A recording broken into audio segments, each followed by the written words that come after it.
Hello learners of all ages, my name is Mr. Montgomery. I teach 4th and 5th grade math, and today we're going to be learning about decimals greater than 1.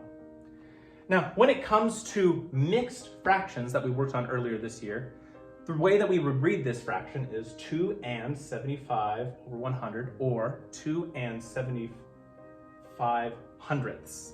There we go, got it. Takes some practice, doesn't it? But realize that what we said between the whole number and the fraction, 2 and.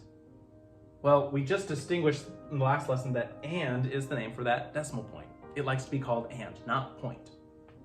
But I have a whole number now. Last time, when we worked with fractions, I didn't have a whole number. So the whole number goes directly in front of the decimal point. So I have 2 as my whole number. 2 and. Well, now I have a fraction of 75 over 100. How many places after the decimal point is it going to be if it's in the hundredths place? That's right, it's 2, because 100 has 2 zeros. It goes 2 places after the decimal point. 1, 2. Now, I'm going to look to my numerator to figure out how many digits from that numerator are going to be going down here. Well, I have 7, 5, that's 2 digits, 7, 5. It can fit very nicely right here. I have 2 and 75 hundredths, and 2 and 75 hundredths. I could also go from a decimal to a fraction. So I have 8 and 4 tenths. Well, when we're thinking about a mixed number, we have 8 as our whole number. That's going to be the big number. 8 and. So that means this is the start of my fraction part. I have 4 in the what place value? In the tenths. It's 1 space after the decimal point. 1 space after the decimal point, it's in tenths. So I know that my denominator is going to be 10, and the only digit that can fit from the numerator is going to be 4. 8 and 4 tenths, 8 and 4 tenths.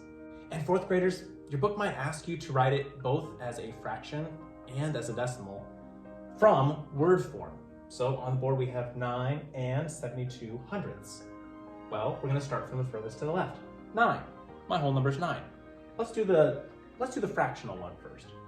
So I know my whole number is 9, and which means that this part is going to be starting my fraction part. 72 hundredths. Well, it's already telling me that it's in the hundredths place, and it already told me what the numerator was, 72. All right, now I want to also write it as a decimal. Well, I know that 9 is my whole number, and that's the decimal point, excuse me. 72 hundredths. Hundredths means 2 places after the decimal. 72. 7 and 2 can fit in those 2 spots. I just wrote 9 and 72 hundredths in fraction form, decimal form, from word form. All right, my 4th grade friends, if we take a look at page 205 in our workbook, you will see that we're going to be doing practice problems number 1 and number 4.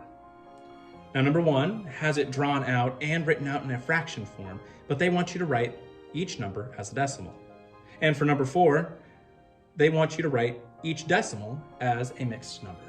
If you have any questions on how we take decimals that are greater than 1 and convert them to mixed numbers or decimals, please let me know when you come to class tomorrow.